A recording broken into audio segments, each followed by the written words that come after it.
This week on From Mill to Still, we're running hard on the finished carpentry in here, and some stuff goes on at the distillery. Stay tuned.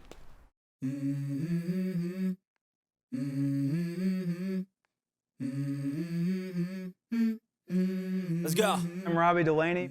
My wife Carolina and I started Muddy River back in 2011 with 35 bottles a day and a still named Freedom built in my parents' backyard. Year by year, we steadily grew the company into 6,000 square feet, our second location, taking our 30 bottles a day production to 1,300 bottles a day production. This is our first 4-year barrel done. Okay. We've outgrown our space in Belmont, so now we're moving the entire production upriver, up the Catawba, up Dutchman's Creek. Our new home will be the Mount Holly Cotton Mill, where we're doing a full historic restoration. I wake up to a little bit of drool on my pillow, feel like it's gonna be a bad day. Yeah, I'm tired of shit, and the coffee ain't hit yet, damn ain't that great. I don't wanna go to work. We're gonna blow up the building with rum. And this is just the beginning. I need a big change, help me feel like living. I need a big swing, home runs, I'm hitting and I'm Don't mind me, just taking a little pre-drink. And now, one other important part, we should taste it and see what it tastes like. My least favorite task here, moving barrels. If you jack it up with a pallet rack, you might notice the whole stack is like that, and then you're like, oh, great.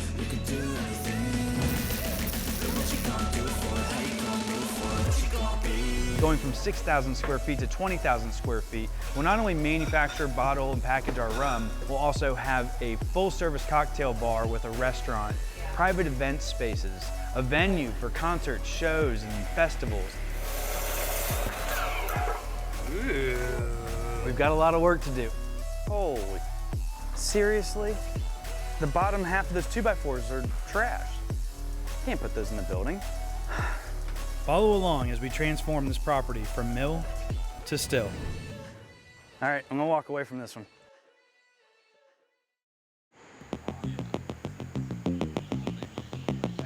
We got 7 pallets of glass coming. It's not construction stuff, it's delicate. You gotta be careful. The biggest thing, and the thing I'm most excited about that's been going on and still going, is we officially have the storefronts installed. And by installed, I mean they're up. We need to tweak them and finesse them, but they're up and they look amazing. So if you remember, we had been using old floor joists. We ripped them down, we dadoed them out, and now we're installing them. And if you just look around here, they're all in now. So all 3 sides of this hole are ready for, well, almost ready for glass. So the upper groove is 1 1/8 inches. The lower groove is 5/8. And this is a test piece of glass. But the way this works is we'll cut a glass to this width, and then the installers will come in, they'll raise it into the upper groove, which is deeper, and then drop it into the bottom groove, and that'll hold it in place. We'll caulk the grooves after that, and then against the edges, we're gonna use window stopping. These guys, I'm always hassling them to talk on the YouTube, and they don't wanna do it, but I talked them into it today, and I guess I gotta owe them some rum now. But I've been working with Eric for a year out here, and you started doing the building on the side. What is your expertise, Eric? Concrete, Concrete. hardwood floor. Yeah, you've done a killer job on that. Thank you so much. Yeah. And Vladimir, I've only been working with you for about a month. What's your expertise?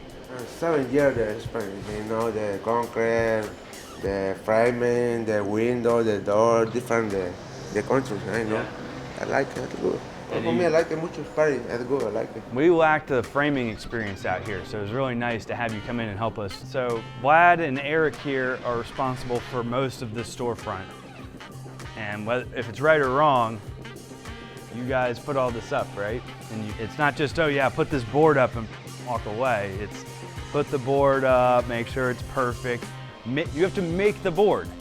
So the board doesn't exist. You don't go to Lowe's and be like, oh, I want this Dos por Cuatro. No, you take a big board and you rip it down to make a big board, a little board, over and over and over and over again. And then you take a saw and you modify that saw to cut these grooves, and you cut these grooves. What I'm showing you here is that this glass, the laser is the glass. So it has to go across the bottom groove, up and into the top groove. And this is what we have to tweak now. So we're going through each and every single square and making sure that all the grooves line up. And that way when the glass goes in, it's not being stressed in any particular area, and it looks really cool. Then we can move on from this project. We're almost there. So Vlad, Eric, thank you guys. Excellent freaking work, man. Excellent work. I went over to the neighbor's house, and he is a finished carpenter and he does all sorts of cool things. But Rafael is helping me with the finishes here. What I'm really excited about is this surface right here. This is straight up 1875 heart pine, and it is greasy and oily and awesome. And if you sand this down, it just looks like a pine board. But if you scrape it, it just kind of comes alive. The rough cuts on, edges on it just pop, and it just looks like it just has a lot of character. It's almost hard to tell that it's pine. Rather than strip that down and varnish it or epoxy it, we're actually going to lacquer it. So we have to seal this so that it's cleanable and won't make you gross, because if you just grab it now, it just makes your hand gross. This stand here, once finished, with the tanks behind it and the lighting, since the sun comes across, like everything's just going to be super conducive. You'll be struggling not to just constantly be taking pictures and have your phone out enjoying this spot and this moment. I'm really excited about this.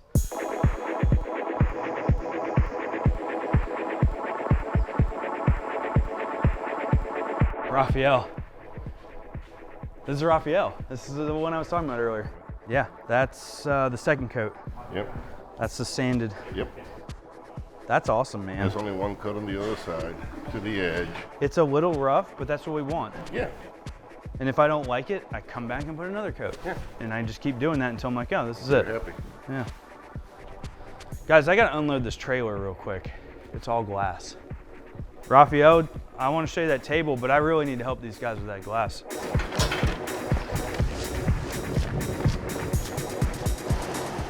Sorry, everybody came at one time. I want to get you out of here as soon as possible, so I'm not wasting your time. I hate forklifting with a Bobcat. It's the sketchiest thing.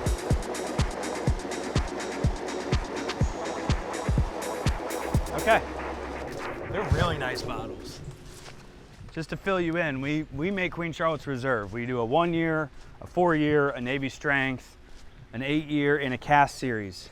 Anyway, that's the glass for it. Normally we pay a lot more per bottle. These people emailed us and they're like, oh yeah, if you buy 7 pallets, we'll give it to you for this price. And it was less than half. So that, like, just buying that glass at that discount paid my salary for a few months, which isn't much, but it's not nothing. I saved a lot of money buying in bulk. All right, let's go get this table. Anyone got a tape measure? Never have a tape measure. I think it's like 47 inches or something between us. So if we had to have a meeting about a job we're doing, we could sit down in here and hatch shit out. So we're gonna tongue and groove it together. We're gonna clamp it as best we can. I think I just need to hire you for this, Rafael, just to manage it. This is the good side. So we're gonna scrape this. We're not sanding it or planing it, just scraping it. And then we're gonna epoxy it. So we'll do the poly, really do the flood coats first to seal it up.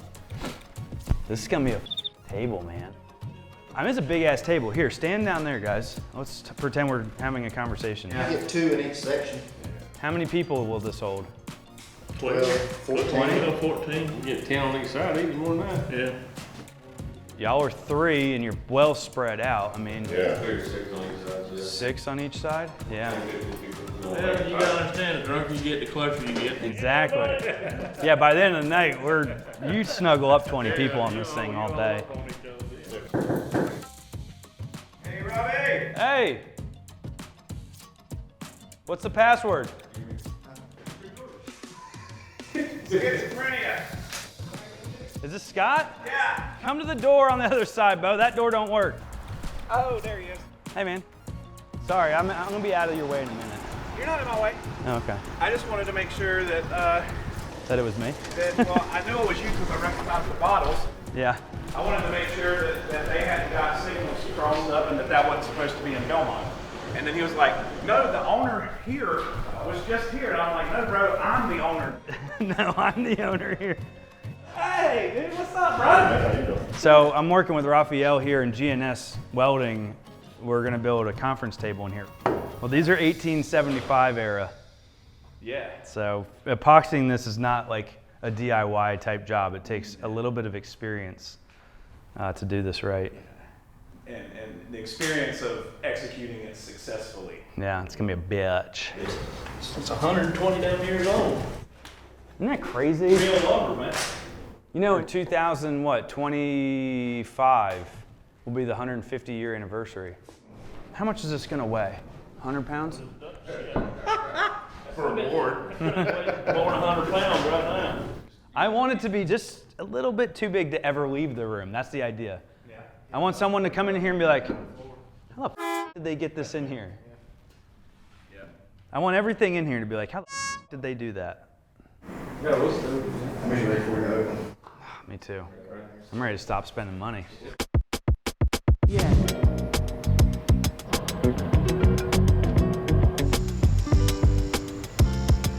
It's a busy week at the distillery. We've been making liquor like crazy. It's summertime, it's our busy season.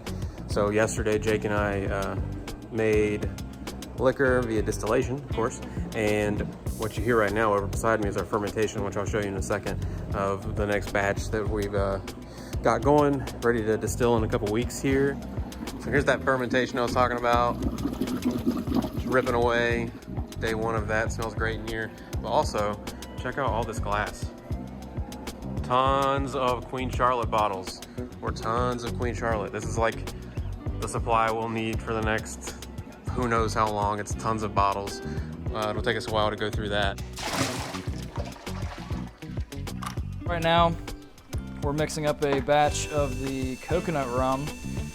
So I am getting the sugar and the proofing water measured and mixed together. We've already got the alcohol ready, so we're just getting the right amount of sugar and water into the batch, mix it up. One day we hope to get our sugar in larger quantities and just be able to open up a valve and pour it in. But for now, 5 gallons at a time. Yeah, a year. Yeah. New location, new possibilities. We're getting there. I have been distilling for a little over 3 years now. Joined Muddy River in 2020, right before the initial COVID shutdown. And I joined up. Robbie taught me how to distill. And then the shutdown happened and we started making hand sanitizer. And I went from distilling 1 day a week or 2 days a week to distilling 6 days a week in order to make hand sanitizer. So that was fun. But I got a lot of good experience very quickly, which is nice. All right, mixing is gonna be kind of, well, not super loud, but it's gonna be a very annoying sound.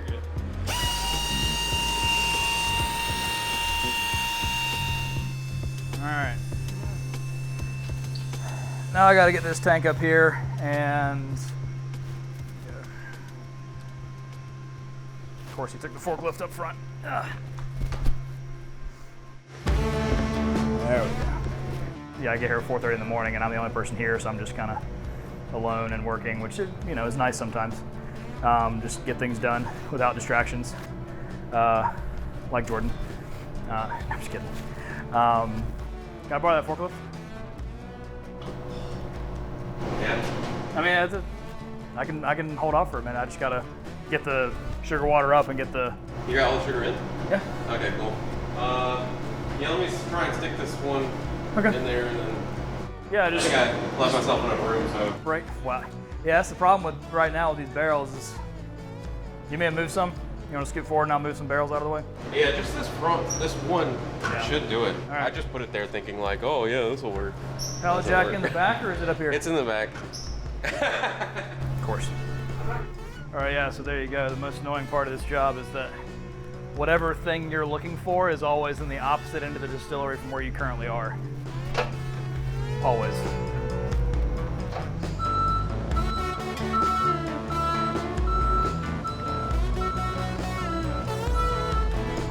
One of the things you learn when you're working at Muddy River is how to maneuver a forklift in very, very tight and unforgiving spaces. Uh-oh. You miss your mark by a couple inches, you might knock down barrels. You might puncture a tote full of 270 gallons of liquor. There's always something you can mess up around here. You can drop barrels. Uh-oh. No, we wouldn't do that, would we? Not me. Maybe you. No. God. This is the forklift dance. I did an Austin Powers the other day where I had to like keep backing this thing up to try to like do the right, yeah, just like trying to get it lined up, and I couldn't. I just kept meh, meh, meh, meh, meh, meh.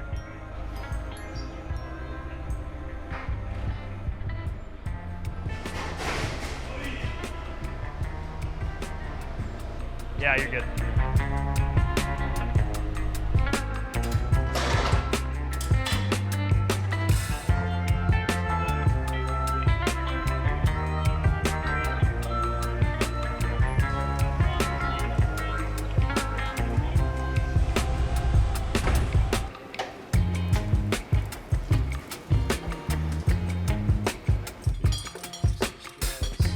So right now, I'm all set up to dump the sugar water that we have mixed up. So we're gonna get that going, get the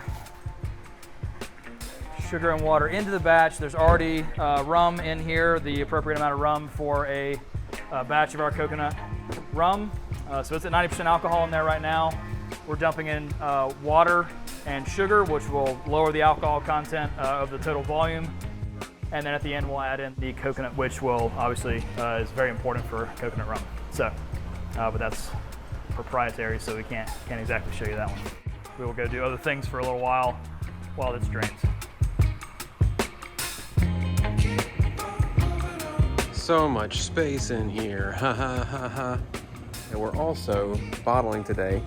If you want to check this out, we got multiple tables full of Queen Charlotte Reserve 1 year.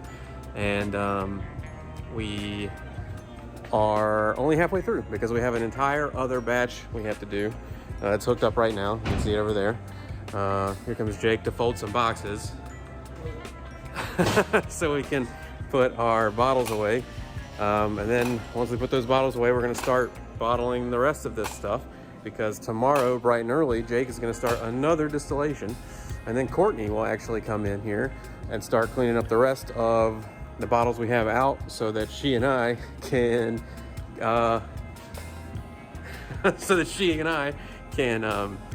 finish bottling the rest of this batch, that Jake and I don't finish today, while we make liquor tomorrow. So crazy busy. 2 batches of 1 year done, and next up will be a big batch of 4 year. After that, I think a Navy strength batch, which will be batch 2 of that ever. And then later on, we'll also do our 8 year, which I think will be maybe by September we'll be bottling that, I think. That's what's going on at the distillery this week. See ya.